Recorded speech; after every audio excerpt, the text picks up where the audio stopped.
Welcome, everyone, to another special Thanksgiving edition of Your Impact Attack. That's right, it's Your Impact Attack. And we are very thankful that you could join us for it. I am the vet, Jamie Williams. Pause for the Ray intro. And with me, as always, I am thankful to have my co host, Brandon, here with me. Brandon, how are you after a pause for Ray intro? I am doing super. Thank you for asking. All right. So, there with the big gay Al. So, Brandon, um, the holidays is an interesting time for people. How did anything happen on your Thanksgiving or anything special, or is it just kind of another day? Um, It was pretty much kind of another day. I was actually unfortunately had to be sick in bed because I wasn't really doing too well. Unfortunately, that day kind of sucked. I see. So we're thankful to have a nice bed to be sick in, I guess. I guess yeah, that is one way to look at it. Absolutely. Always got to try to take a positive spin on things, unless you don't feel like it. But yeah, so yeah, as for me, Thanksgiving is the time of year where I got to go to work. But it wasn't too bad. Um, that being said, for those of us who uh, maybe didn't have anything better to do, Impact put out a nice Thanksgiving edition of their show. And we're going to talk about that because even though it's, you You're know, cutting. You seem to be glitching in and out. oh, I'm sorry. Well, let me ask the chat if they can, if they see anything, because I'm not really sure if I can do anything on my end. Everything looks fine to me. Uh, but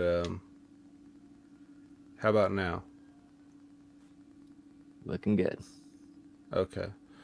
Um, all right. So whatever I was saying, Impact decided to put out a Thanksgiving episode for those of you who may not have had anything better to do on that night, and it's just a kind of a so it comes to this an Impact clip show. So but they've done this before. They do it for Christmas. They do it for any time that they're going to be taking some time off. So nothing really new, but there was enough new content that I figured, hey, why skimp on the content for our channel Attitude viewers, which we're very thankful for. So we could throw together a show, and then I put it out there on Twitter earlier that if you guys had anything for us, we could maybe tack on at the end. We could just do an AMA, Q&A, whatever a kind of session you guys want to do. If you have anything you want to know, talk about, get our thoughts on, or whatever, we can do that later. So if you have some of those prepared, tuck them somewhere close by, and then hang on to them, and then we'll get to that at the end. And if you don't have anything, then maybe you could come up with something by the time that we're ready to talk about it. Labrat wants a new turkey soup match. Yeah, I we need mean, one of those back. We need that shit back. yeah, might as well. We see some of the historic turkey soup matches here in this episode. Um, I wonder if they still have the that glittery that glittery weird turkey thing that they had. It looked like they had it looked like they either had the best seamstress sew that in an hour, or they bought it from like the worst store.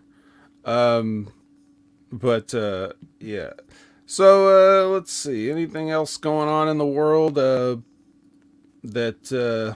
we want to talk about before we get into this holiday masterpiece? We did have Survivor Series War Games over the weekend. Hmm. I see. Did you check that out? The only thing I read up on or saw was the storyline developments in the Sammy he want to say it's too many Sammys. You got Sammy Guevara, Sammy Callahan, Sami Zayn. Sami Zayn. Yeah, Sami Zayn. Sami Zayn. The good and Sammy. The good Sammy. Sami Zayn and the Bloodline, and that some very interesting developments in that one with how that went down, where he was finally. It looks like he's finally being accepted by Jay. Yes.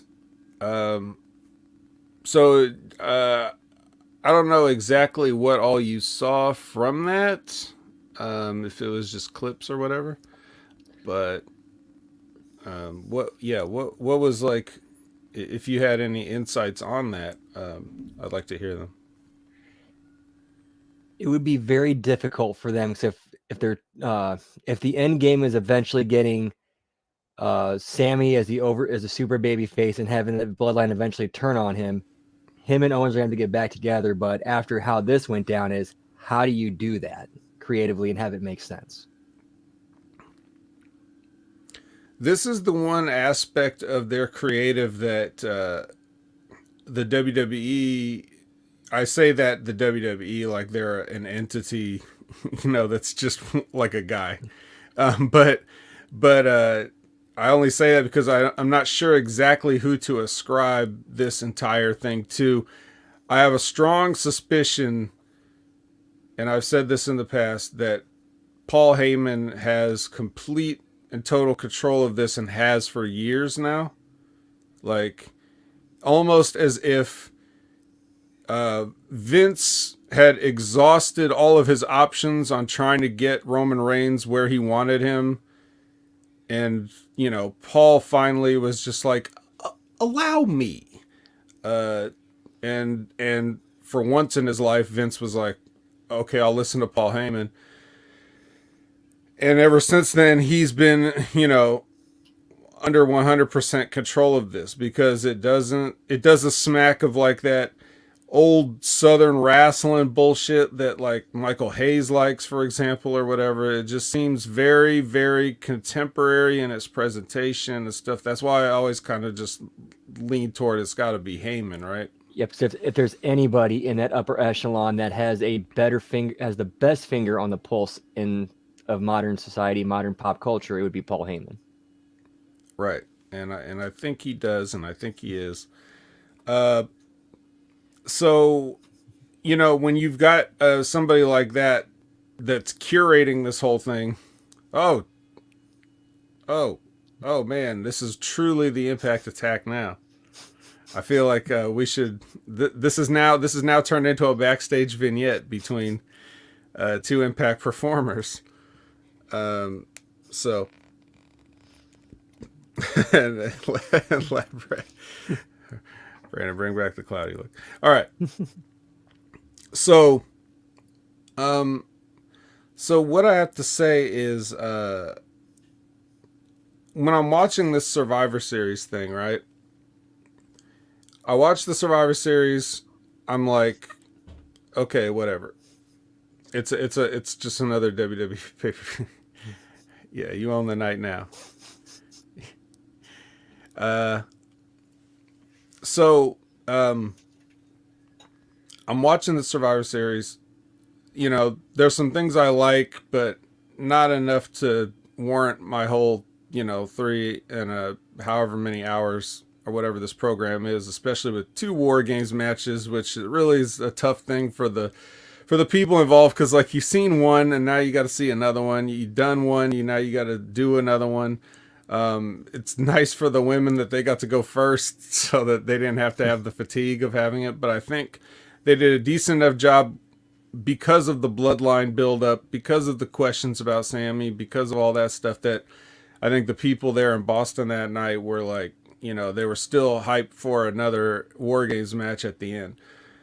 But as I'm watching this, the number one, the best thing about it to me is the scene where Roman has to call Sammy into the office. Did you get to see that one? I didn't see it, but I read about it, and like apparently both guys just knocked it out of the park. Right. It was the best thing on the show. And if you take away the fact that, yes, there's a cameraman in the room filming this. Like if you could set that aside, or if you could have somehow worked into it, um, it just really really good. Uh, especially on Sammy's part. But my thing is this, and it has been this.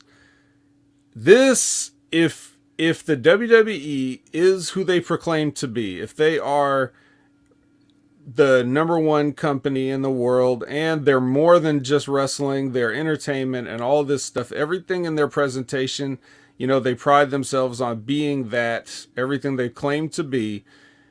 This has to be the baseline level of everything you do. Like, this can't be so good that it makes everything else on your show look like shit, which is what it does. I want to play devil's advocate there for a second, because I think people are starting to finally take notice. Like, everybody is like looking at this and then looking at everything else and going, why can't this be that? And it's kind of forced them to go, kind of forcing their hand to step up their game. Well, I do notice that the WWE is trimming away some of the stupid shit that they used to have that was just there to amuse somebody with the last name of McMahon, and not really interested in driving any business forward, or anything like that. However, the criticism has been, oh, all that Triple H has done is bring back all the wrestlers that got fired and, move all of his favorites from NXT into positions of prominence on Raw and SmackDown. That's the criticism, right? We'll circle back to that. I did really like not only the scene with Sammy and Roman, but I like the finish of the War Games match. I don't so much like the War Games match. War Games matches in the WWE are often very similar to the kind of stuff that we see in Impact on a, weekly basis of, hey, here's all these trash can lids. Like, that's, I'm sorry, I can't get hype over trash can lids, but the finish was good. And it wasn't like the usual overdone, overacted, overbooked type finishes that, not just the WWE, but wrestling in general does when they're trying to tell stories in the ring and stuff. It wasn't as drawn out. It wasn't as much goofy pantomiming or like, should I or shouldn't I? Like that type of bullshit. We're not getting much of that. It's just a straightforward finish, but it looked good the way it played out. Offering up the sacrifice to Jay, and Jay finally getting on board, afterwards. My one criticism of this would have been in the scene earlier with Roman. He gives Sammy a hug, and that's so they can get this camera shot of Roman over Sammy's shoulder, like making that stern face that he makes where you're like, what does Roman really think? Is he just luring Sammy in or whatever? Which is like, overly it's overly dramatic and corny. And I wouldn't have had that. And I would have also never had any point in the past leading up to this for Roman to hug Sammy. That way, at the end of the match, when everyone's in there victorious and Roman brings Sammy in for the hug, that would have been like the ultimate final acceptance. But we've already seen him hug Sammy. We saw him hug Sammy earlier. Now this hug is just another hug in a series of hugs. So, that's what I would have had done. But yeah, so that was a fine performance there. So back to the criticism of Triple H. So we've seen we've seen him bring these people back and everything like that. That's all fine and good. My question to that would be, or to the people that say that, is it possible that Triple H is finally taking the guys that have been there for a long time in developmental, had not gotten like a proper chance. And now this is the, when it's the fish or cut bait time, he's taking all these people and like, okay, you guys have been here a long time. It's time to see if you got anything or not. And if you don't, then you're out of here. It definitely does feel like we're kind of in the middle of a sink or swim period for a lot of guys. Right. And it's like, why not start with the people that have been here the longest? You should be the most ready. You should be the most ready for TV. You should be the most ready for the main stage. Let's see if we can get something out of you. Just because you're on here doesn't guarantee that you're going to get pushed or whatever. So I think he wants to see what he's really got with these people. And I don't think it's necessarily that they're all 100% here to stay. And somebody like a Johnny Gargano, I think Triple H is always going to find something for him to do, but for a lot of these other people, it's kind of like, Dakota Kai, I think it's time for you to show us something now. Like, we got to give you a chance now so that we can find out if we need to cut you or not. Because we're tired of these people that are floating along for like several years, just collecting a paycheck in Florida. So that's what I would do if I was in his position. And maybe that's what he thinks. But maybe he is just keeping all these people like, maybe it's just one big happy family and he's giving them all a nice spot because they're his kids. I don't know. We'll see. But nonetheless, Survivor Series, a relatively mediocre offering from the WWE, but a lot of people were highlighting those good things about it. And if you haven't watched the scene with Roman and Sammy, and the WWE YouTube channel only has clipped like the last minute of it, but the whole thing's about 4 minutes. So if you go to some, possibly illicit site and just to skim over to that part and watch it, I would recommend doing that. Other than that, you can miss the rest of it probably. Although the man was back, which is nice, because I'm a big fan of the man. And she picked up the win for her team. Spoiler alert. Yeah. So, anything else? I'm trying to think too. Anything in AEW going on? Besides the MJF stuff, we already kind of covered that a little bit. Yeah, we talked about that. I showed that promo to two people that don't watch AEW, the F word promo, And the comment from both of these people is like, well, that's my new favorite wrestler. And that's what you don't want. Yeah. Well, that's what they think. He's their new favorite.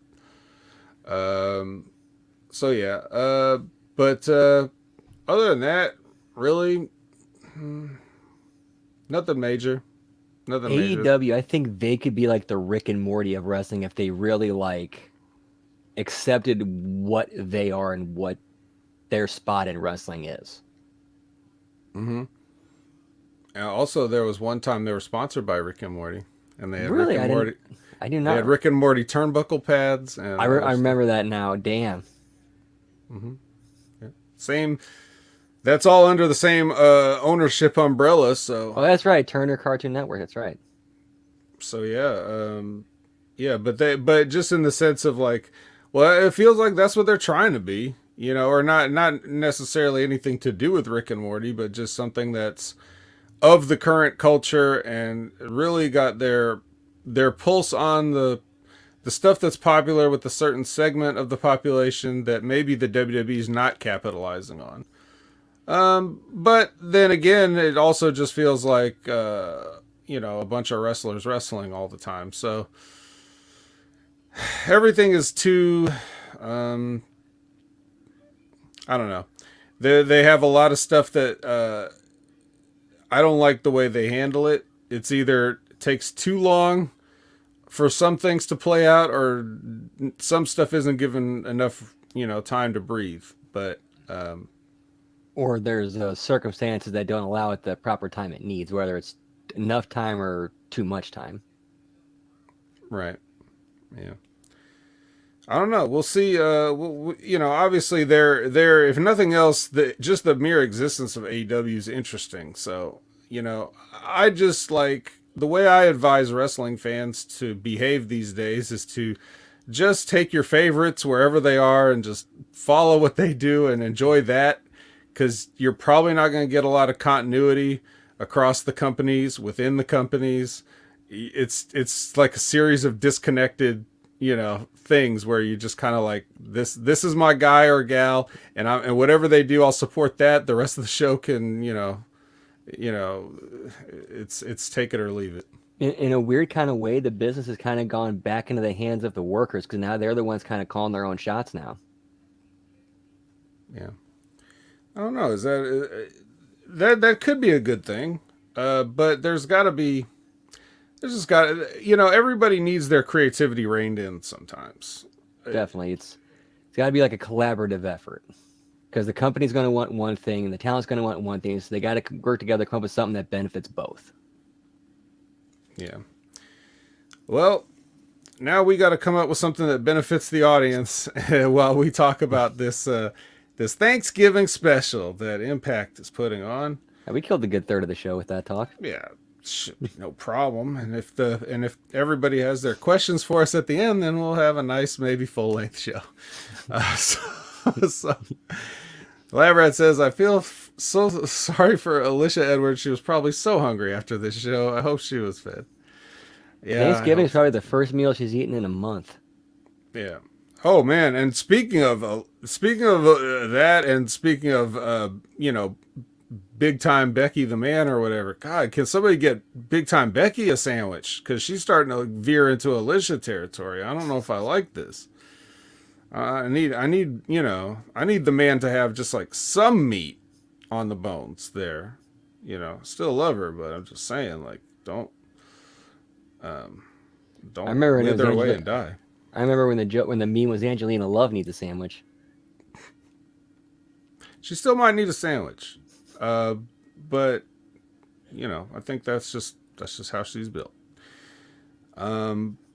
So yeah, all right. So a Thanksgiving special of Impact. We got our hosts Tom Phillips Hannafin and Matthew Raywalt in the studio, and they're going to be hosting it, and they're going to throw to a clip of the 2008 triple threat match between Rhino and Sheikh Abdul Bashir, which that's Daivari, in case anybody was wondering. But like, I totally forgot that they tried to make him anybody but Daivari or something at any point. So there that is, Abdul Bashir. Oh man. And Alex Shelley. So two of these guys still work there. I think Daivari's in WWE, right? I think so. I want to say, I want to say so, as either that or AEW as a producer. Let me double check. Yeah, I'm pretty sure he was in WWE as an agent last time I saw him, but I could be wrong. Currently signed to WWE as a producer. Mm-hmm. And I've even seen, so even before he was with WWE full time again, I remember seeing him on an NWA show, and he still pulled out the carpet splash off the top, which I was like, yes. But yeah, so that's pretty funny. And if anybody hasn't seen that or doesn't know what I'm talking about, back when he was on the independents, and even maybe on some WWE shows, like after they first signed him or whatever, he used to have a finisher where he would get like one of those rugs, like the magic carpet, and he would like hold it and like jump off the top rope and like splash the person with the carpet. I want to say, I remember reading somewhere somebody did a moonsault with holding it. It's called the Magic Carpet Ride. Yeah, I just saw him doing it as a splash, and it was the Magic Carpet Ride. But yeah, that's he was known for doing that, and then he did it recently on one of the NWA shows, like right before he went back this year. So that's pretty funny. Yeah. Ari Daivari? No, not Ari Daivari. Sean Daivari. Ari Daivari is one of the 800 wrestlers in AEW. He's now doing I'm a billionaire gimmick.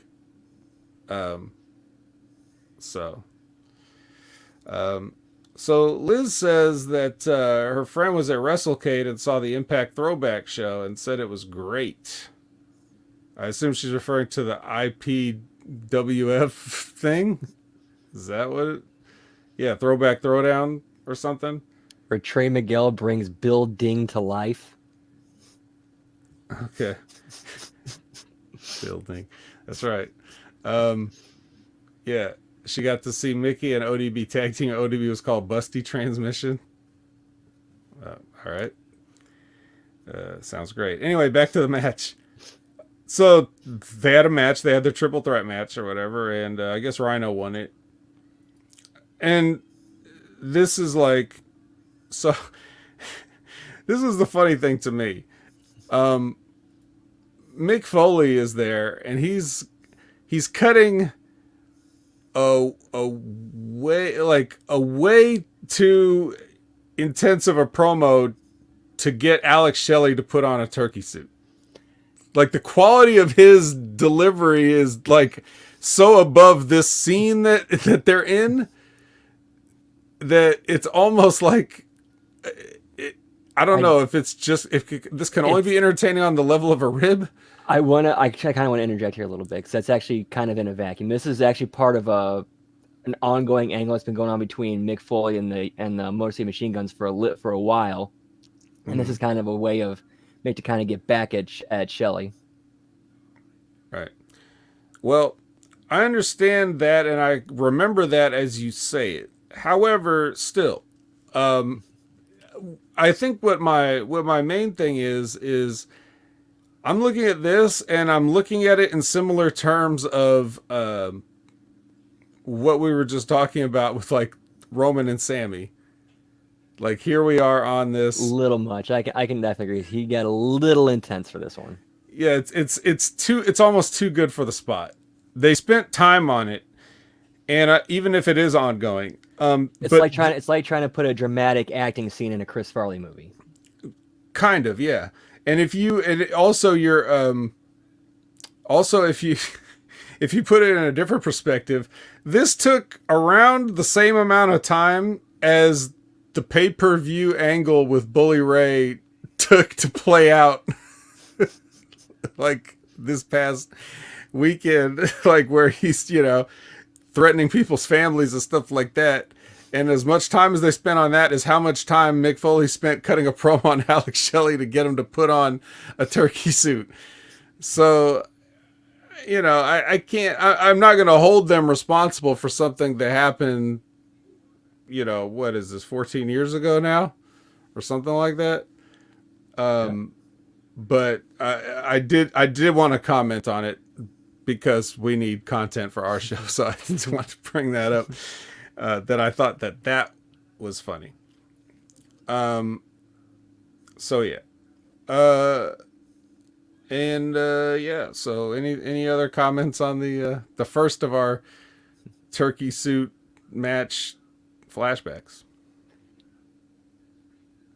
Man, it's just so weird to see that Alex Shelley and Rhino are still there now and involved in and have prominent spots. I think that Alex Shelley is one of the greatest, most influential wrestlers, of his generation. So everybody is we're all blessed that he's still here and doing his thing. So let's give thanks to Alex Shelley. And speaking of giving thanks, our next little segment here of original content is some pre-taped clips of, let's see, we have Taylor Wilde, we have the major players, we have Tom Phillips, Hannafin, Fat Eddie, Tasha Steeles, Joe Hendry, all saying things that they're thankful for. A lot of them apparently are also, I don't know where their thankfulness stands on the shitty lighting that accompanies some of these. I don't know if they're thankful for that. They didn't mention it, if they were, but I don't know. I wasn't really listening to what they were saying, so it didn't really matter. But I just wanted to, put it out there that yes, these people are doing promos on this show. So it looks like the people are saying that I'm going to need extra muffins. A Mindy's gift card. Yeah. They could probably overnight some stuff in like some dry ice or whatever. I Oh, bet. dude, there's like local pizza places that'll like freeze, like local pizza restaurants in our area that'll freeze pizzas and ship them out across the country. Wow. Somebody really wants a pizza that bad, huh? I I guess. guess. If they don't have one in their area. Um, but yeah, so all right, there's the Thanksgiving parade, if you want to call it that. And then we have Eric Young and Diener are having a conversation, but violent by design style, where it starts out where Eric's facing the camera, and then Diener's off the side, and he's talking to him the way Eric Young would normally talk to somebody. And then they switch places when Eric Young's talking now, and Diener's looking forward into the camera and all this stuff. So this is an interesting way to do this thing. Again, I didn't really listen to what they were saying, but did you have any recap on this, or did you get the gist of it? Man, I don't remember exactly what was said, but I do remember that Eric Young did like this is showed how well of a performer he is because he just what is it? He did what a good cult leader would do is where he kind of accepted responsibility for a loss, but still twisted it in a way where it was like, I still have the power and I'm still in control. Mm-hmm. Right. So, yeah. So there was that. That's more new original content there. And then we go back now 15 years to 2007 with Kurt Angle Thanksgiving. So for you people, that enjoy things like Wrestle House or the IPWF or whatever, you have stuff like this to thank. This was, I had forgotten about this, and I was just living a wonderful life, not remembering it. And then this shit happened, and now I'm reminded of this, that like this company has always been a joke and will always continue to be a joke. This thing where at Kurt Angle's house or whatever, a Thanksgiving at Kurt Angle's house with an open door and everyone coming in and all this shit. This goes through a break. This is I don't know. I don't remember how it originally aired, but it went through a break on this show. It was clipped and spliced throughout the show when it originally aired. Yeah, this was 12 minutes that went through a break in the middle. And I was just like... And they cut the best shot out of it, too, which is during the food fight, when Awesome Kong catches a turkey leg out of the air and takes a giant bite out of it. Yeah, maybe they just thought that was problematic or something. I don't know. That was impressive.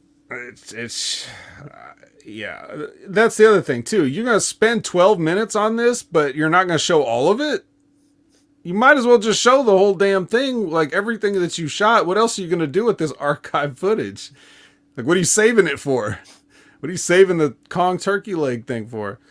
Another thing I noticed about this was how fat everybody was. You know, like the guy that walked in with a trash bag, wearing a trash bag as an outfit, that was Dustin Runnels, wasn't it? Yeah, Dustin Rhodes, yep. Wasn't he extremely fat in that? Like, I was like, wow. I think that was like the worst. I think that might have been like his lowest point at that point. Yeah. So I'm glad to see him doing a lot better because now his trash bag is just skin tight.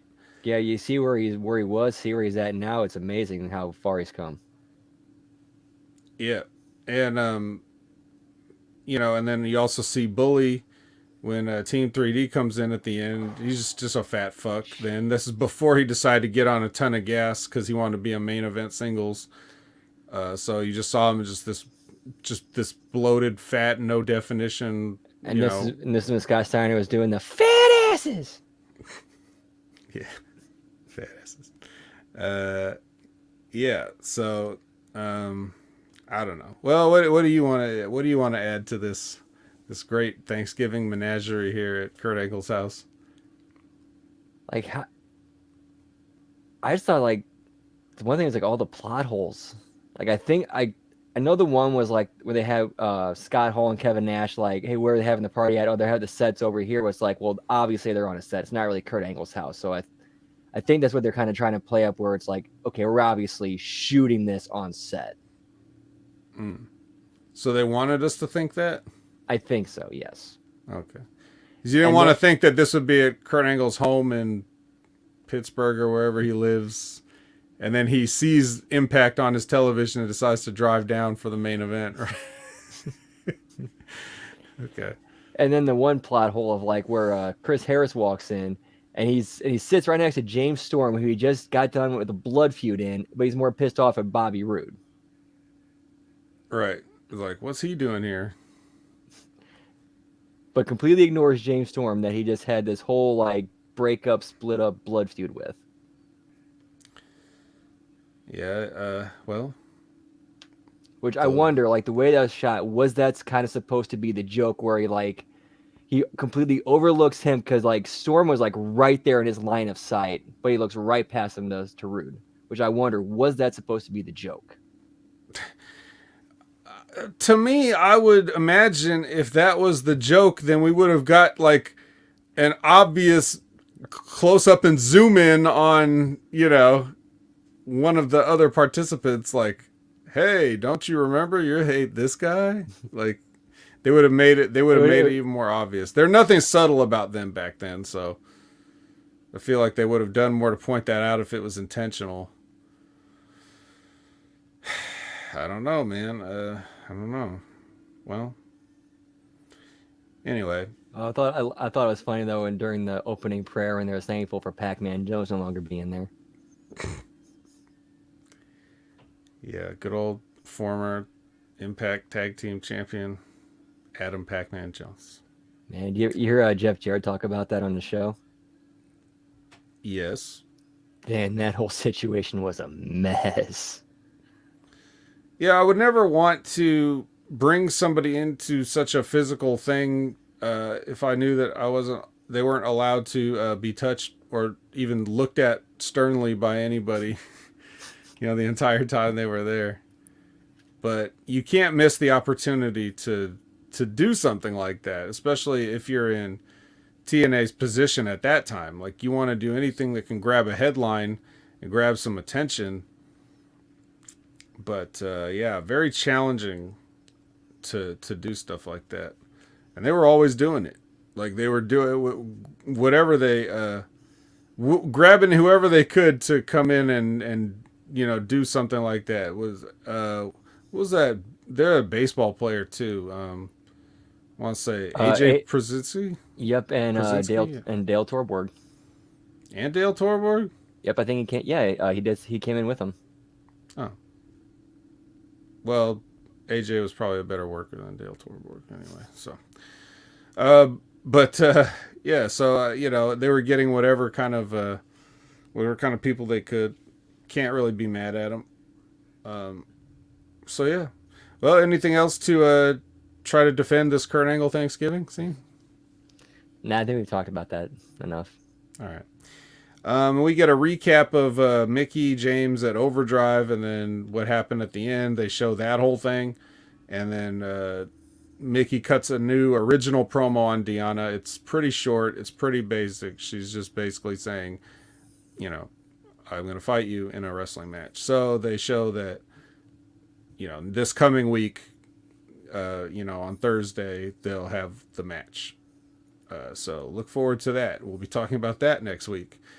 Are we gonna have to mourn Mickie James's retirement next week? Tune in Impact Attack on Channel Attitude to find out. I don't think so, though. Spoiler alert, I don't think so.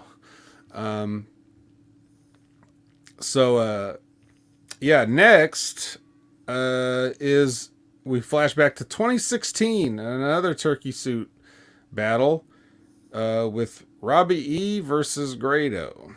Now,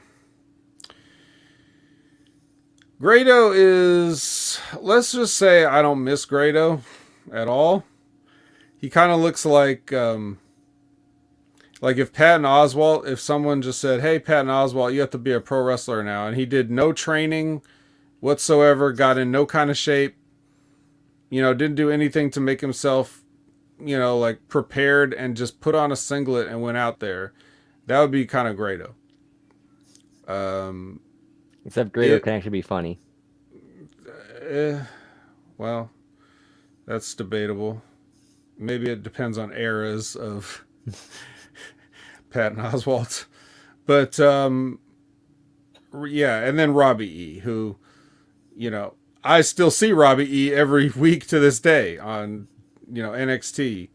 Now he's got the role of manager that just gets tossed around, whether it's by opponents or his own clients or whatever. But he's all like, somebody thinks it's very funny for Robbie E to be, made a fool of.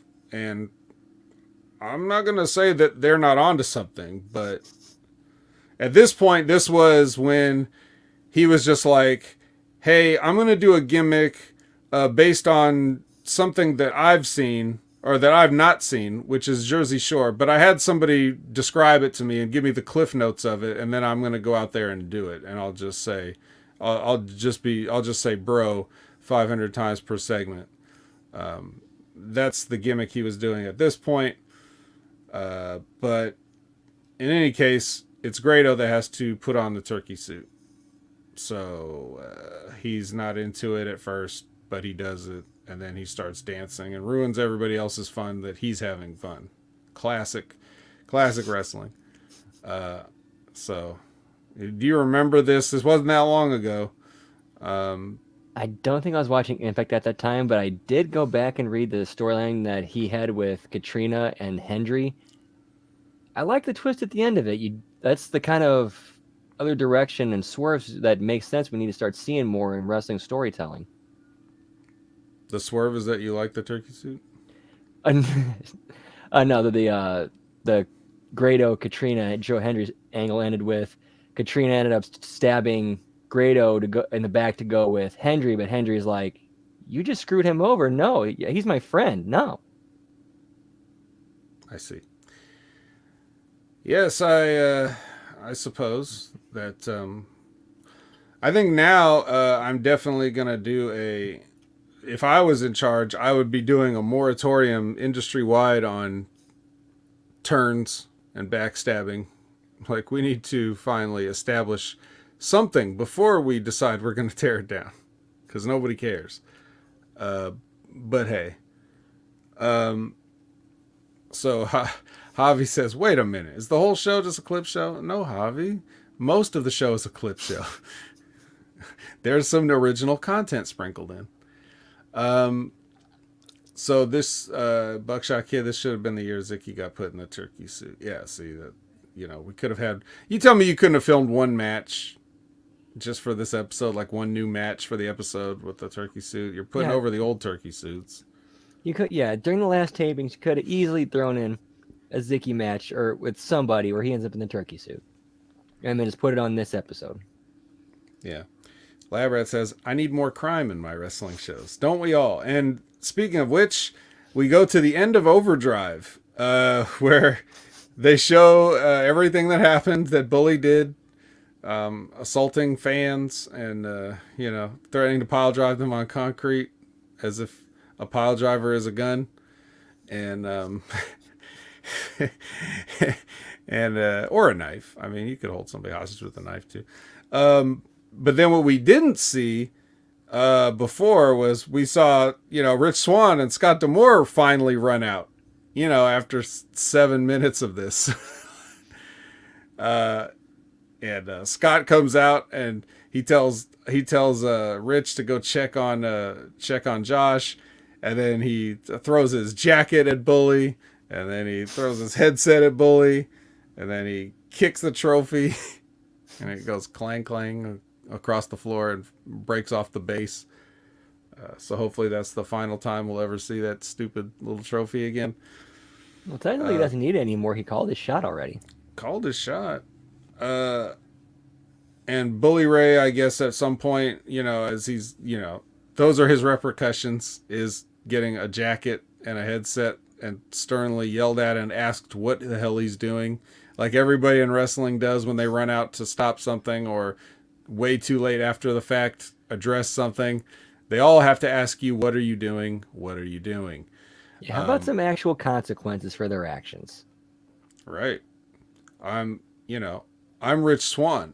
I'm going to run out and just stand there and wait for Scott D'Amore to tell me what to do. I'm not going to immediately attack the guy that, assaulted my friend and his wife. I'm not going to do that. I'm not going to fly down there with a flying punch and jump on top of this guy and start, blistering him with punches. I'm not going to do that.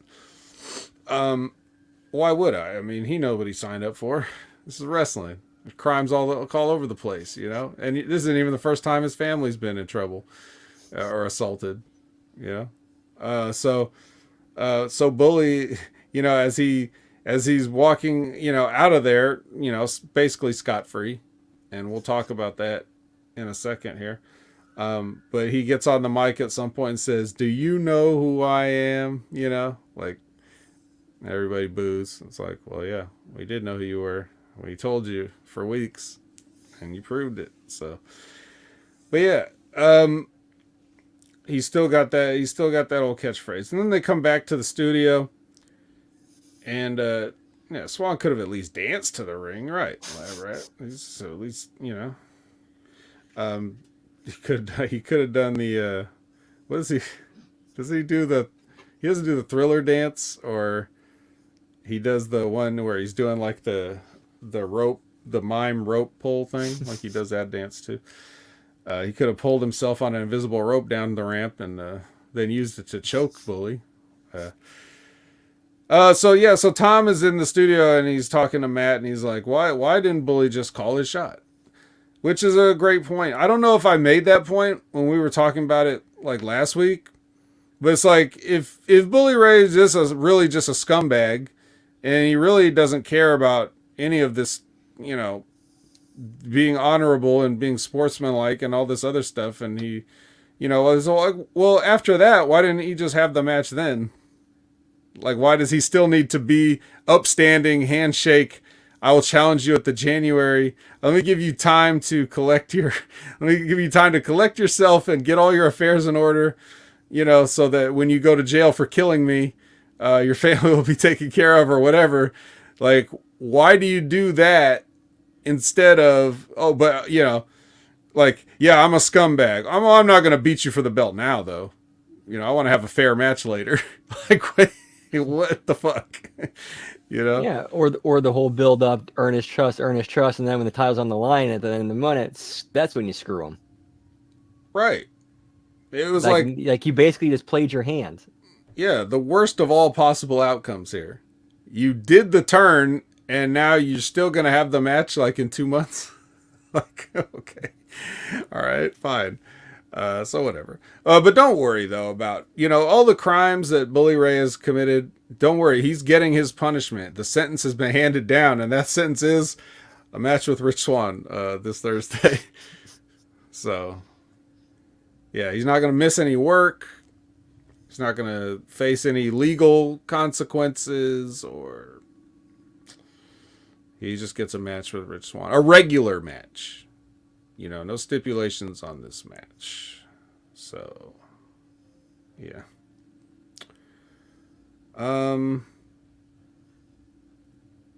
Yeah, so any other comments on that? The unseen off the air footage of Overdrive, any of these, any other, things you want to put a bow on this? Thoughts on Bully? Now, I was really hoping for some follow-up this week, but, we got a clip show with a little bit of original content. Okay. All right, well, here's some more clips. So next is the 2013 Rockstar Spud dinner. My note for this is, fuck. I mean, this looked like... believe me, watching this once, however many years ago was enough. 9 years ago. That's not, I'm not going to try to relive this in any fashion, but just watching it play out, in like fast forward speed and everything, and not being able to quite hear what everybody's saying, I'm just like, that's what made me write the note. I can imagine what I would have felt like if I actually tried to pay attention to it. What do you remember about this, and what do you think about watching it again? Man, I don't remember much of this period of TNA at all, but it was just, Yeah. it was like, what was the setup? How did we get there? Like, made, food fights in wrestling never end up going well. Yeah. Yeah. They still keep doing them, though. They love doing them. I think that's their commentary on the mentality of their fan base. I know what you idiots would like. Throwing food. Here it is. Enjoy.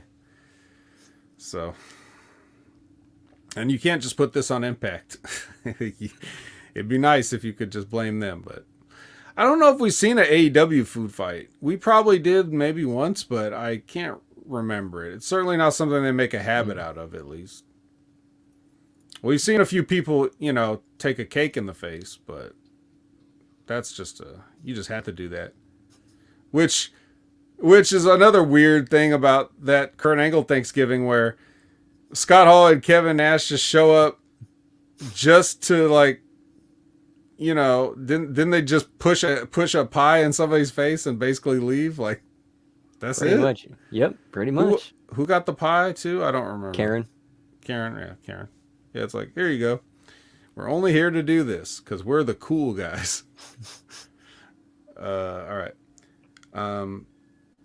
Our next round of thanks comes from Trey Miguel, Deanna Perazzo, Matthew Raywalt, and our champion Josh Alexander.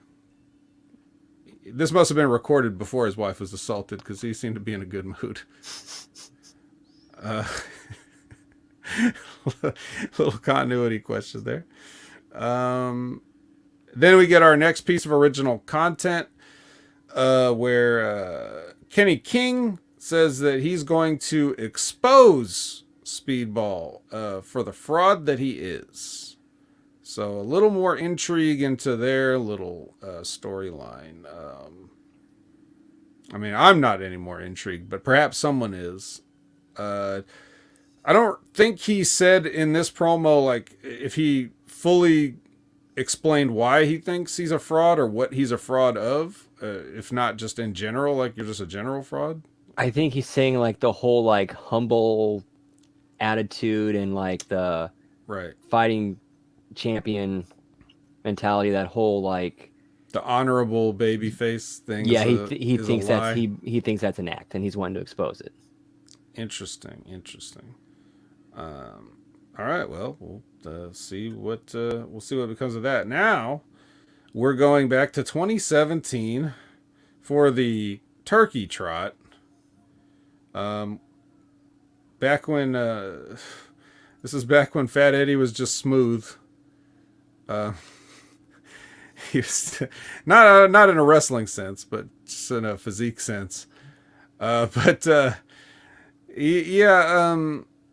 It was fun to kind of look back and see who was here even just a few years ago.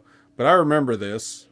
Like, this is right around when I stopped watching Impact, like when they were moving different channels, and before they finally moved on to a channel that I didn't get, which they remain on to this very day.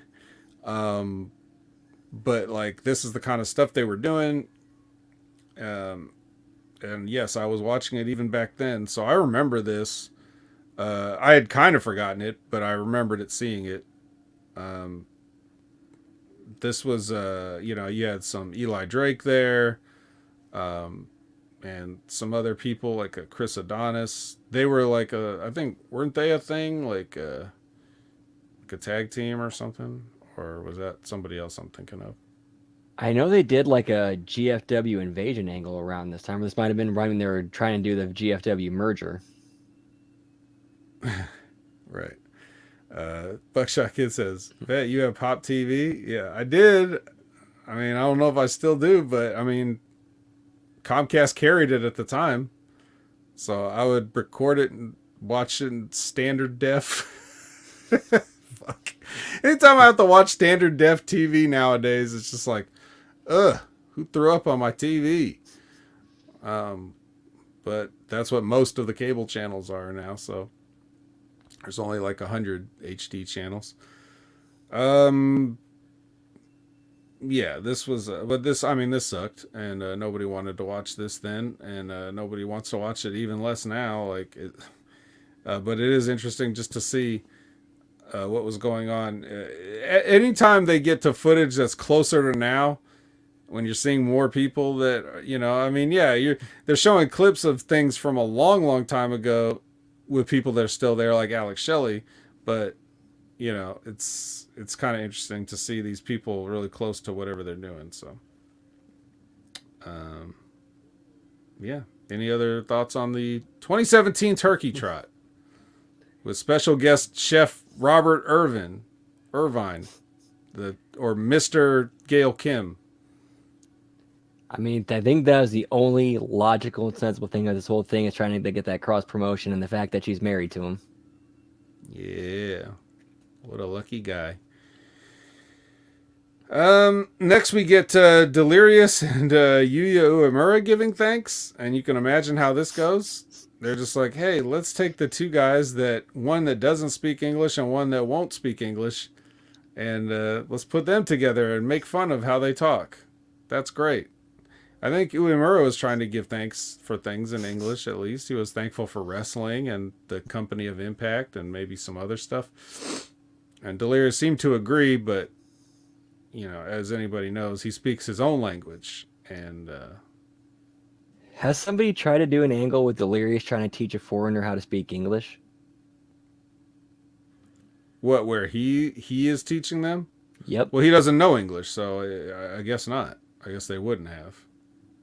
He could only teach them how to speak Delirious. So, maybe that. And that should be easy. All you do is go, I speak it. I can fool you guys. So yeah. So all right. So that was that. And then Burt Macklin says something. I don't know what it was, because when I see Burt Macklin on my television, I tend to like fade out in my mind, like it just like someone's like hitting a dimmer switch and just like, you don't need all this brain capacity right now. It's just Burt. We'll turn this back up when he's done. So I didn't really catch the gist of what he was saying. I assume he's going to put somebody in, he's going to tag somebody and bag somebody. I don't know. What'd you get out of this? Tag him and bag him and mayhem for all. Mayhem for all? All right, good. Glad I didn't miss anything. All right, the main event is the Turkey Bowl of 2007, which is connected to the Kurt Angle Thanksgiving of 2007. And they wanted to put this on, like, not only at this point in time back when it originally aired, but in this point now, they wanted to frame this as like a big main event, because you have AJ Styles versus Samoa Joe versus, of course, Chris Sabin, the ultimate. He wasn't quite Goldberg 98 here, but he was on the way up. So, you get this triple threat match. And there was at one point, Joe dropped AJ right on his head and neck. Like, it was supposed to be some kind of a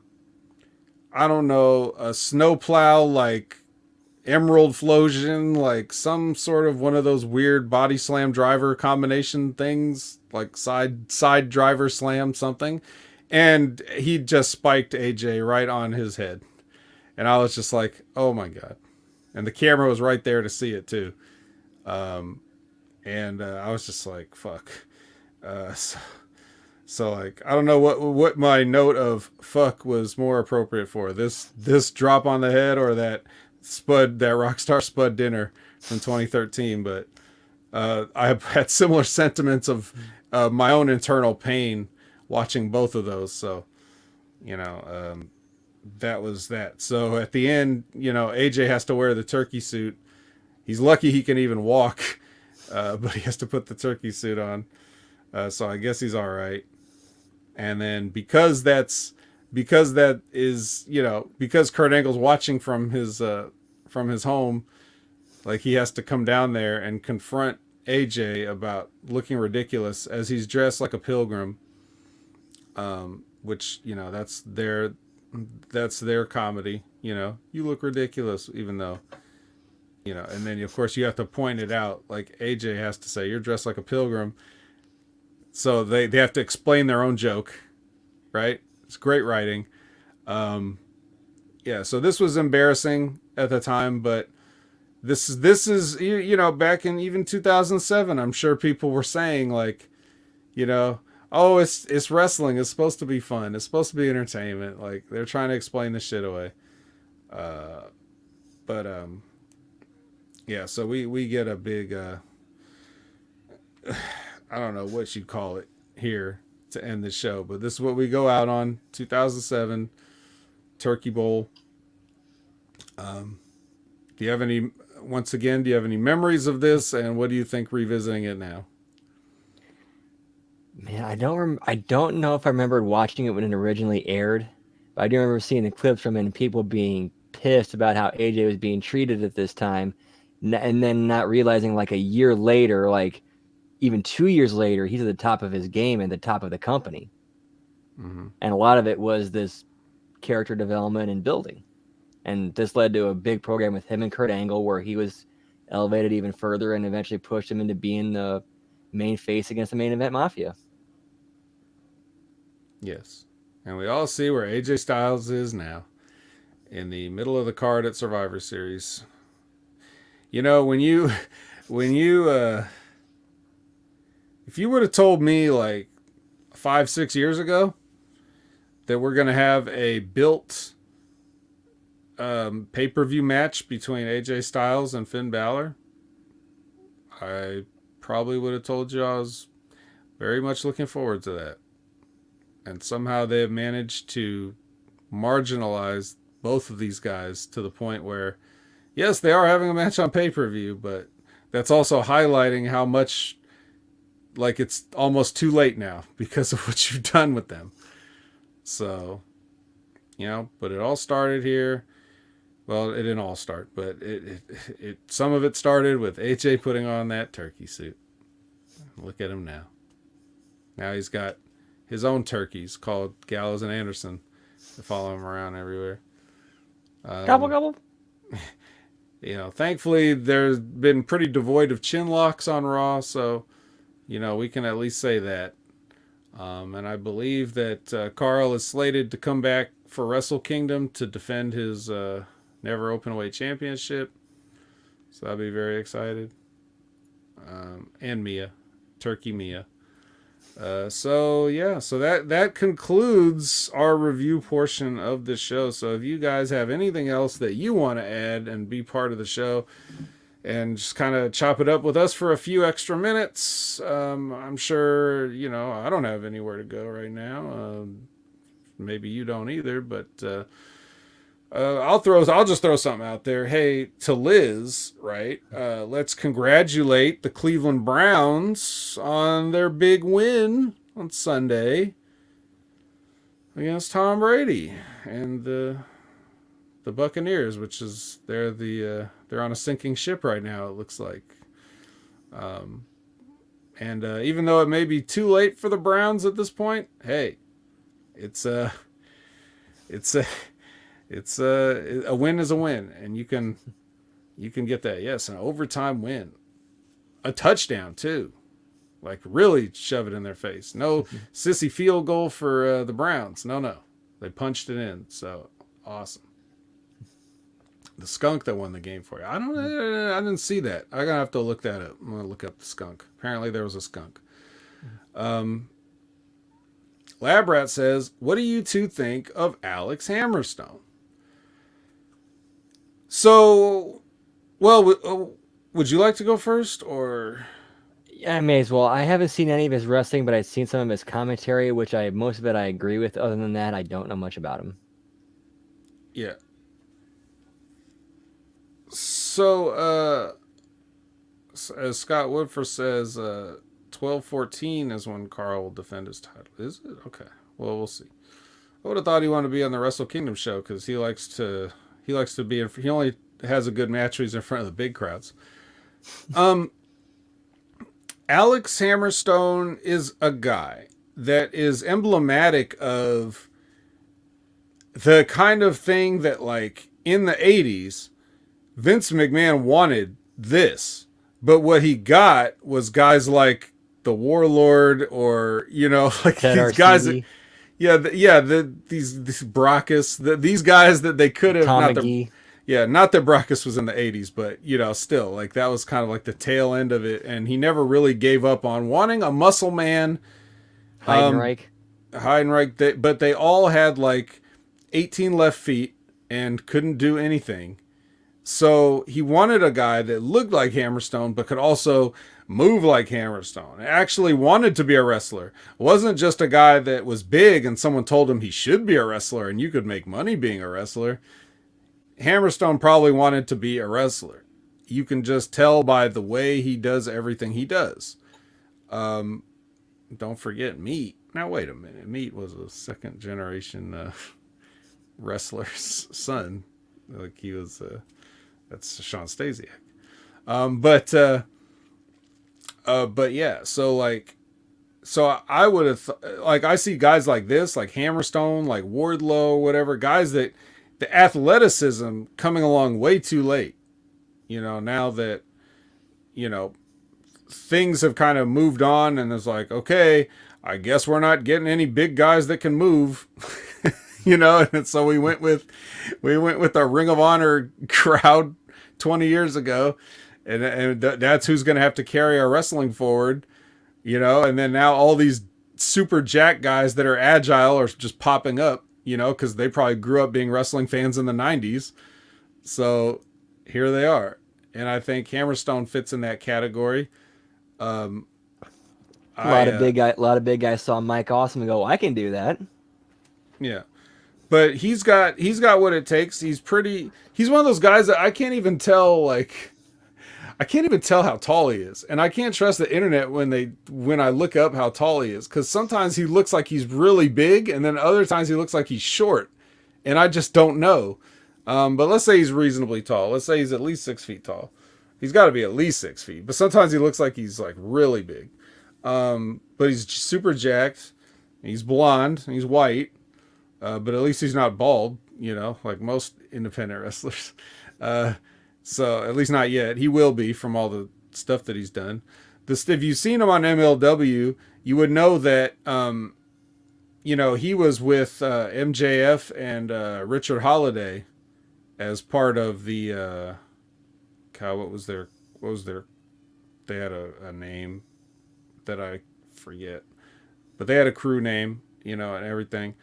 And that was good. And they did a lot of vignettes where you could showcase those guys' entertainment potential, right? Like if you were to go to the WWE, you would need to be called upon to do these types of skits and stuff.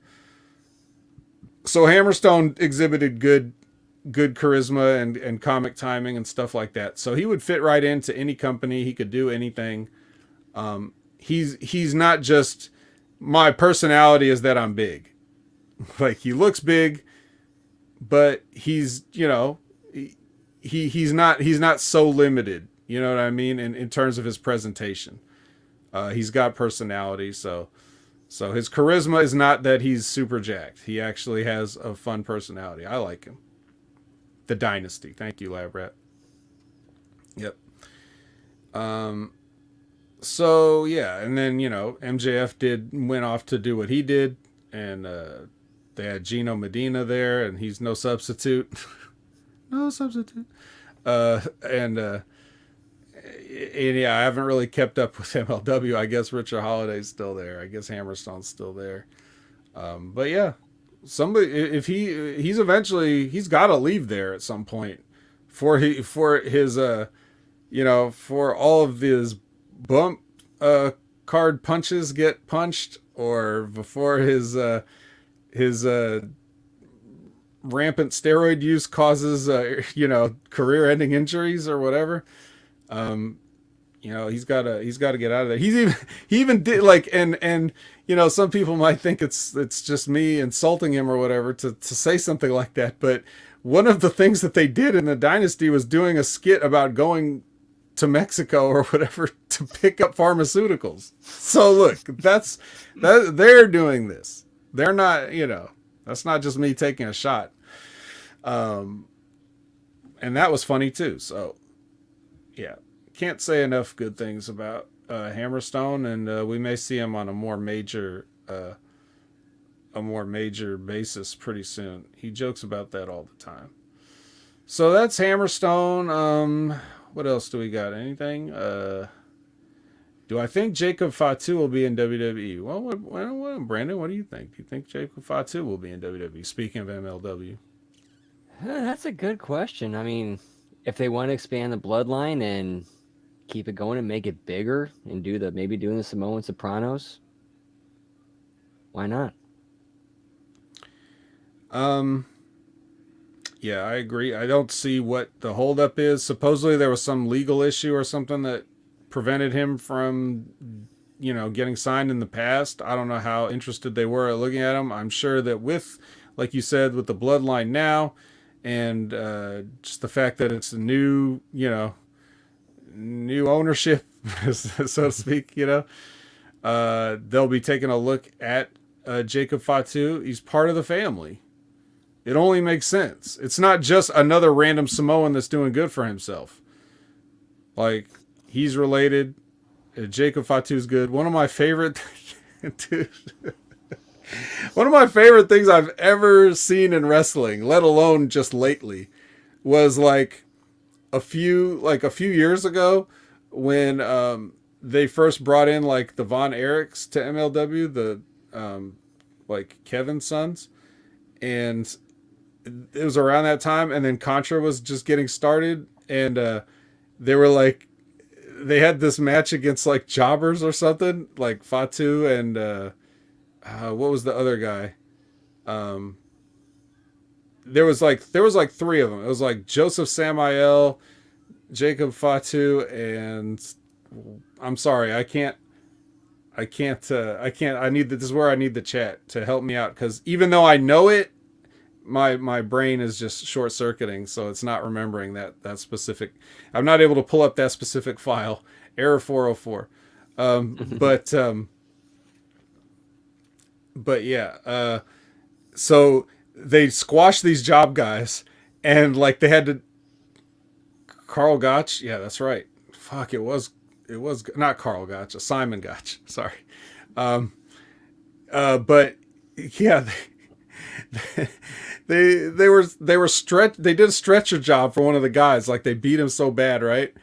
And as they were moving the stretcher into the ring and lifting the guy, like they were trying to carry the guy out, which you should have already known it wasn't going anywhere, because you're in a ring, you're not going to carry the stretcher through the ropes, but whatever. But they had to do it.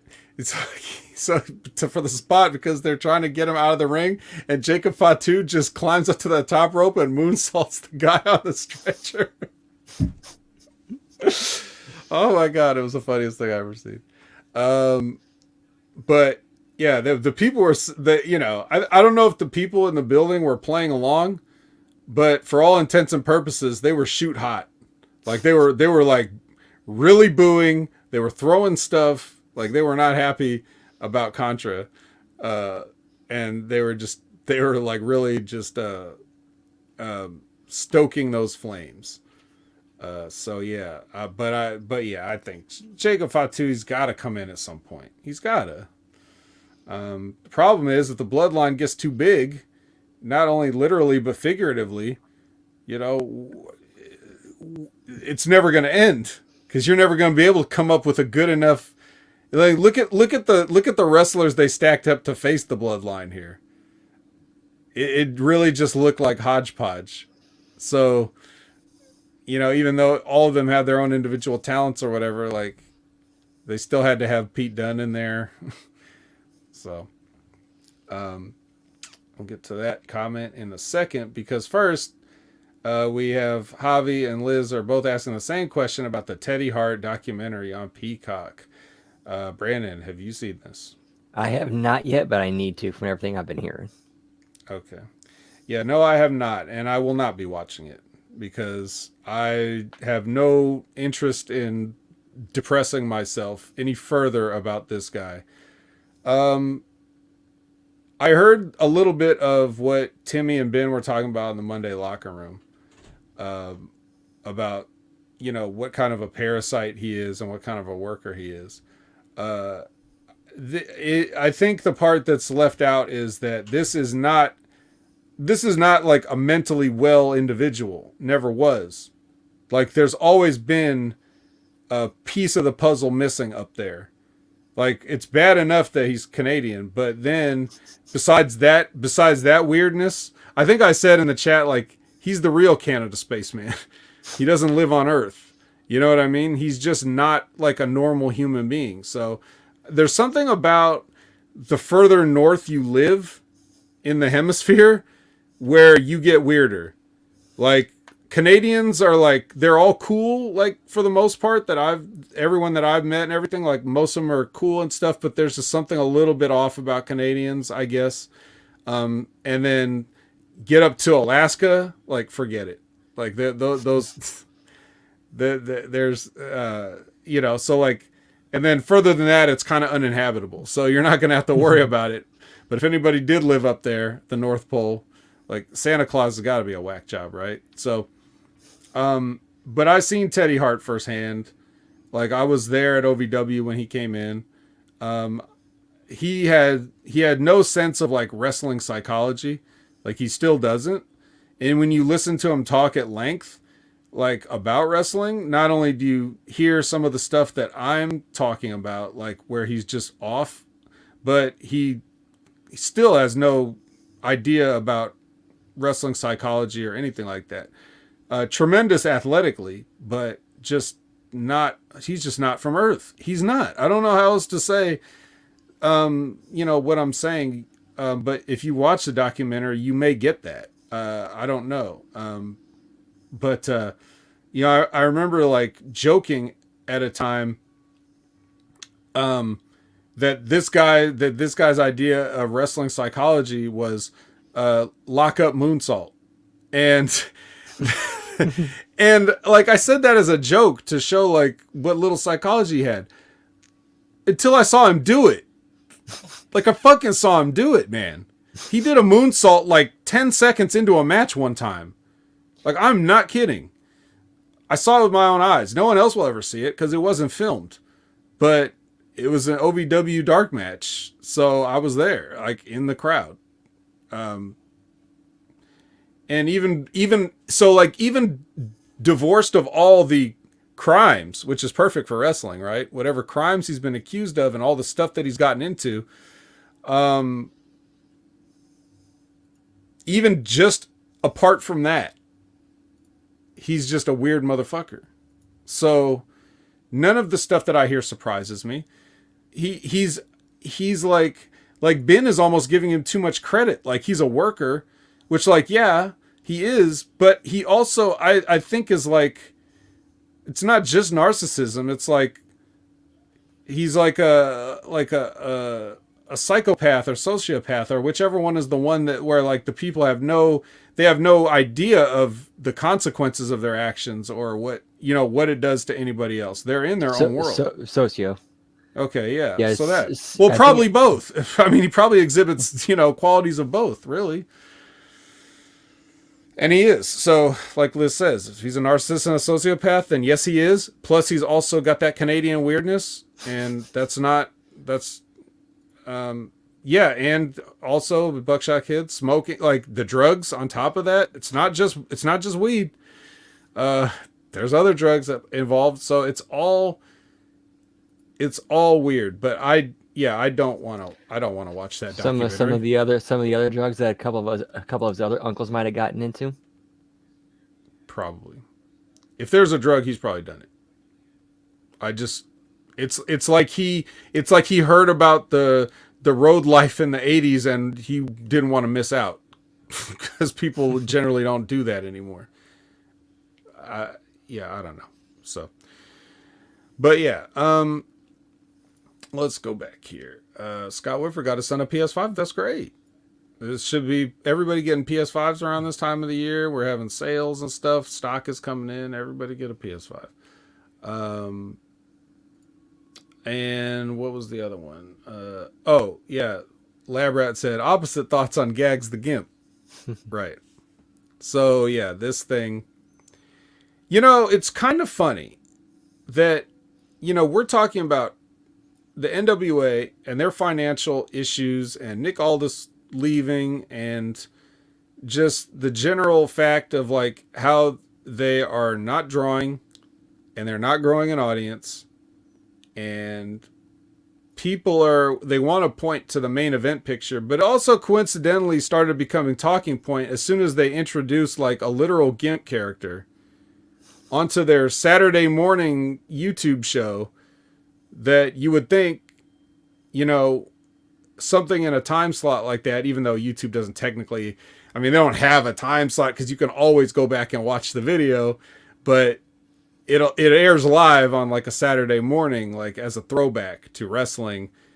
And you're putting this character on there that's not necessarily kid friendly, and certainly no parent wants to explain what this gimmick is or where it comes from to kids of a certain age. Was he managing a wrestler named Zed? Yeah, everything except that.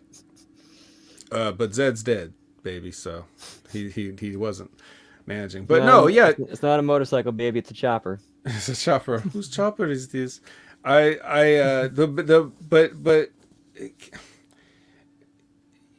yeah, dude, this is like part of the James Mitchell group with guys like Saul and what's that guy, Judas, like, and now they have this fucking Gimp character, and he's still wrestling. Like, he's on the latest episode wrestling the Pope or something like that. So, you know, this kind of shit, like, okay, you know, haha, it's funny, but it really doesn't belong, and it's not going to help you get visibility. And anybody that's interested in doing business with you is not going to be interested once they see this as attached to this project. So, you know, regardless of what everybody's personal hangups about these types of things, you know, I don't want to kink shame anybody. You know, I'm not really into that. There's something for everyone, and everybody deserves love. But just know the reality of the world that you're in. I'm surprised that YouTube even allows it in a way. But I guess because they can only go so far with it, that's probably why it's still on there. But yeah, it's way beyond pushing the boundaries of good taste. So I would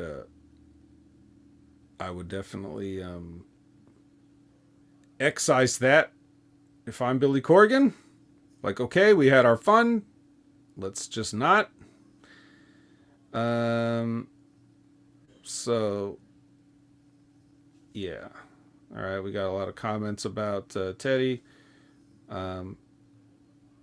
Favorite cookie to eat during Christmas time from Lab Rat. This is Lisbeth, take notes. Do I have a favorite Christmas cookie? I'm not sure. If it's a cookie, I'm probably eating it. So I'm not sure I'm not cookie shaming. I don't kink shame and I don't cookie shame. But you know, a good old fashioned sugar cookie is fine. You know which cookies I really do like? You know those ones at Walmart where it's like it's a sugar cookie and they change the frosting based on like whatever season it is. Like they have like purple and green frosting when it's like Halloween time, and they have like white and red and green frosting when it's Christmas time, and you know, like all that stuff. They just change. You know, Valentine's gets the pink and red and white, and you know, St. Patrick's Day gets green. You know, they change the frosting color, but it all tastes the same. Like those doughy sugar cookies from Walmart, like I don't eat them because health reasons, but I really like those. But yeah, any kind of a cookie is good for me. I also like those. It's not necessarily a cookie, but they put out that divinity stuff, around the holiday times a lot more. Um, and if you never had that, then you need to make a dentist appointment beforehand. So, yeah. Um, and Elizabeth says, "Oh, say it ain't so. My poor baking heart hurts." If you're referring to the Walmart sugar cookies, don't take that as like that's the best cookie. I'm just saying like because it's so sugary, I just have a sugar problem. I'm an addict. There may be a Peacock documentary about me and my sugar addiction one day, but You need to get to that SA, man. yeah, man. Um, but yeah. So what about you? Any particular holiday favorites? Yeah, I'm actually thinking of us. It's the ones that are shaped like Christmas trees, and they got like that really thick and heavy, like green and red, like like almost like flaky, glittery sugar on it. Oh yeah. Yes. Yes. This those glittery sprinkle things. Yes. Yeah, man. It's really good. It doesn't have to be Christmas. Just give me a cookie. Yeah, That's like good like enough. they got the like at Halloween they got the pumpkin shaped ones, and and the sprinkles are orange. Mm-hmm. Oh man. Yes. Love it. Uh Scott Woodford says pancakes or waffles, and Lab Rat adds or muffins. Although not in the same family. Um I'm gonna say, well, I would want whatever I wanted at the moment. I don't take a side in these debates. Like, I'm I'm gonna go ahead. why would I have to choose? I guess a pancake though. I'm gonna go ahead and say waffles because waffles are like pancakes, but they have a syrup trap on them. Yeah, syrup trap. Hmm. But you can circumvent all that by taking a bite of pancake and then taking the bottle straight to the head. So that's always an option if you don't want to waste the syrup. Um, let's see. But when it comes down to those, like the people have the food debates on stuff like pancakes or waffles, or like oh man, you know what's good? Okay, let me just throw this out there. Maybe some of you people won't agree, maybe you will. That's why I'm throwing it out there. Um, Sometimes, like if I'm like, hey, I want a pancake, the first place I think of is Denny's, not IHOP. A Denny's pancake with butter. That's what pops in my head first if I'm ever like, a pancake sounds good. I think of Denny's because just something about the way they do their pancake, I prefer. It's like the IHOP ones they have more like crazy shit they put on top of it. That's like a gimmick for them, but like their pancake is like it's a little bland and tastes a little burnt, and it's just not great. Um, so yeah, and like Liz said, that they have the better syrup. They got that butter pecan syrup. Have I ever had real maple syrup? I don't know what real means, but I'm not Canadian, so I guess I'll just say no. Um, Ditto. yeah, I didn't go to the tree and suck it out myself. You ever see that one episode of Trailer Park Boys where Bubbles is actually collecting syrup straight from the trees, and he actually inserts like spigots and taps into the tree? No, I didn't, because I've never seen any episodes. Oh man. But yeah, a lot of people seem to like that show, so I'll have to check that out sometime. Um, yeah. Oh, there was one time on Twitter that I want to say it was Orton and Bray Wyatt were going back and forth with Trailer Park Boys references at each other during a feud. Wow, really? Interesting. Interesting. Um, and we all know how that feud ended up. So, well, one thing you can say about Impact, maybe they never would have, or maybe they just never had the means, but they never projected images onto the mat during a match. Um, so last meal, what am I eating? You want to go first? Because I don't have an answer. I just, I don't think about things in those terms. It's weird. And then when I'm on the spot, now I'm just like, yeah, what would I eat? What would the last meal be? Hmm. Hmm. Hmm. Best damn pizza I've ever had. Which is what? Whatever it'll be at that time. Yeah, whatever it was, give me that. Yeah, I don't know, man. I just that's a tough question. Um, One, because it's like I think part of my brain files that under a way is like, well, that's hypothetical. I don't have to worry about answering questions like that, so I can't come up with answers. But it's really just a way of saying like, what's your favorite meal?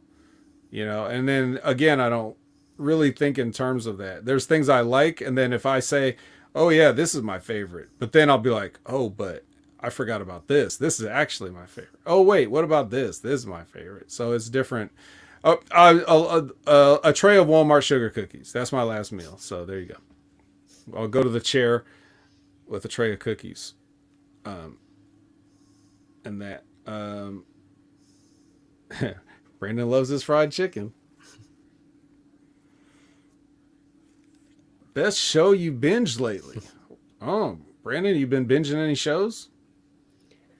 Yes, I actually just got done watching. Well, it's only one season out so far, but it's first season of Shorzy. Shorzy. You've mentioned Shorzy on here before, I think. Yep, it's a spinoff of Letterkenny. You mentioned Letterkenny on here before, I think. Yeah, all more shows I don't watch. I haven't binged anything lately. I was slowly working my way, or planned to slowly work my way through Wednesday on Netflix, which is the Addams Family deal where Wednesday gets her own show and has to solve a murder mystery type thing. And I've only watched the first 3 episodes of 8. So I don't really binge because I keep up with a lot of the shows I watch on a weekly basis, whatever they may be. If it's like like if there's a new anime episode of one of the shows I watch, there's that. If I don't have to binge wrestling because I've seen it, and I don't really have like a lot of time for other stuff. I wanted to, but I wanted to start watching Wednesday just because I was in the mood for it, and I like it so far. But it's also kind of like I don't see myself binging it, and that's why I'm taking my time with it because a little bit goes a long way for me, and I don't want to get through it too quick. So, but the girl that they got to play Wednesday is like about as good as you could get to play the part. So, so yeah, I like that, but that's the closest thing to binging I get, and I'm not even binging it. Brand is a secret Canadian. If I can be serious for a minute, yeah, people have accused me of being the Lance Storm of. I think Sonic the Hedgehog has definitely called me that. Scott Woodford, have you played the new God of War? This guy, is this a rib? Is this a rib, Scott Woodford? Have I played the new God of War? Twitch.tv/opinionever. You can watch me play fucking 60 hours of God of War. 70. Have I played it? Yes, I have. Yeah, she was fantastic. Jenna Ortega, I think that's her name. And I'm watching this show, and I'm just like, I don't feel comfortable about how attractive I find Wednesday. But then I looked her up, and she's 20 in real life, so at least there's that. But I don't think she's playing 20 on the show. I don't know how old she's supposed to be. I assume she'd still be a teenager. But at least she's 20 as a person. So, yeah. And they also got like the original, or I don't want to say original, but like an iconic Wednesday Addams of Christina Ricci to play a character on the show too. She plays like one of the teachers at the school that Wednesday is going to. So, yeah. But anyway, on the God of War thing, yes, it's a fantastic experience, and you can experience it right along with me. Twitch.tv/opinionhaver. You can watch all 70 hours of me playing the game. Or probably more likely you could skim through it to certain points and check certain parts out or whatever. But yeah, it took me all week. Like I started playing. I took a vacation from work. I started playing, and like I had streams that ranged anywhere from 3 hours to 6 hours to 8 hours to 12 hours once. And I think the 12-hour one only ended because Twitch kicked me off somehow. Like Twitch has been fucking up lately sometimes. Like, has that happened to you? Where like you'll be on and Twitch will just say that your bit rate drops to nothing, but then you look at do like a speed test and you're like, my connection is fine. Like, has that happened to you? I've had it drop on me and like the frames get all messed up, but nothing like that. Yeah, I don't know what that's about, but it's happened a few times lately. Didn't used to happen. Um, so yeah, but the game is, yeah, it's pretty epic, and there's a lot of great acting scenes in it that are pretty amazing, especially when you consider the fact that these people are wearing like the ping pong ball suit and they're delivering extraordinary performances that get captured and animated, but like in real life they're having to do these, and it's just like, man, you guys are really good. You guys are really good. Can't you? There's no way you can be immersed in what you're trying to do, and I think that's why a lot of video game acting is like subpar. You know, because you're either in a booth reading it and you're not really in it, but these guys are like in the suit doing the motion capture for it, for the facials and everything, and trying to act with that. Like that takes an extra level of dedication. So there's certain scenes, especially if you don't care about the God of War story, just go watch like whenever I play the finale. It's like it takes about an hour and maybe a half, for the ending, the whole ending battle and sequence to play out and everything. And just watch some of the scenes with Kratos. Just watch the acting in those, and let me know what you think. What's the next video game I'm going to play? What's the next video game you're going to play, Brandon? WoW Dragonflight. Whoa. Well, you do. So you stream World of Warcraft on a regular basis, and you're probably going to continue to do that. But is there any games on the horizon that you're thinking about adding into the mix here? Yeah, once I finally get caught up on finances, I'm gonna start doing some more old school PS2 games. Ah, right, the retro stuff. That's what everybody loves now. Um, what do you got your eye on? Uh, I actually want to do some old PlayStation as well, but I'm using the PS2. You know, like Chrono Cross. Mm-hmm. What else? The Dynasty Warriors games. Oh, okay. They're still making those. I They know, will man. never stop, and they'll make them with anything. You know, they had a Zelda one, they had a Fist of the North Star one, a One Piece one. Jeez. Um, what was another one they did? Like they love taking that formula where you're beating up hundreds and hundreds of people at once and putting it in different franchises that fit that mold. Um, oh, Berserk had one. Uh, yeah, those are pretty popular. Um, yeah, for me, I think well, I've got to finish Gotham Knights, but I'm streaming Gotham Knights in co-op, so it kind of depends on my tag team partner and his availability. So um but that's going to be ongoing, but that's going to be like, if not that, I'm not sure what's the next like big major game. I spent a lot of time this year on Elden Ring, 200 hours. God of War is another 70 hours, and I'm still not done. I still got a little bit left to clean up in the Nine Realms, so I'll be throwing that in there. They added Marvin the Martian to Multiverses, and I haven't played that on stream yet, but I've been playing it just here and there, doing daily challenges. Um, what else? Yeah. So, but the next big event game, not sure what that's gonna be. But I'll keep you guys you guys can stay tuned. Twitch.tv/opinionhaver. You'll see what I'm doing. Favorite kind of cheese. My favorite kind of cheese is,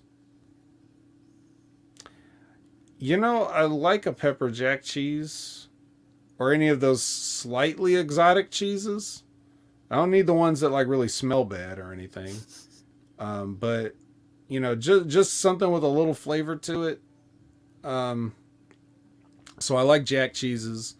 I like the mozzarella stuff. I like cheddar. It's cheese is good. It's very useful. But yeah, what about you? I cannot have cheese. Is this a lactose intolerant thing? I have to imagine it's something like that because the only time I can eat it is when it's on pizza, and it's when it's not like a super heavy amount, and it's when it's cooked like super burnt. Ah, I see. Crispy cheese. So Cheez-Its, basically. You can have Cheez-Its. I can do that, yeah. Like Cheez-Its. Yeah, Cheez-Its. Goldfish, I can do those. Yeah. What else is orange? I don't know. Cheez-Its? Please tell me you know that reference.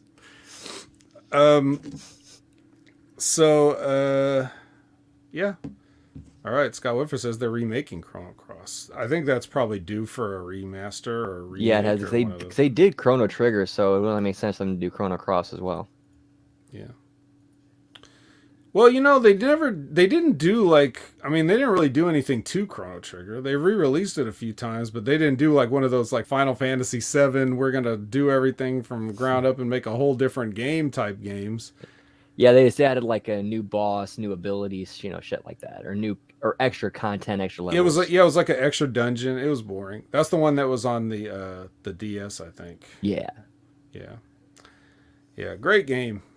So great, in fact, that I never wanted to touch Chrono Cross. I was just like, I think you nailed it, so I'm just gonna leave it alone. I'll just replay Chrono Trigger on a New Game Plus for the 50th time.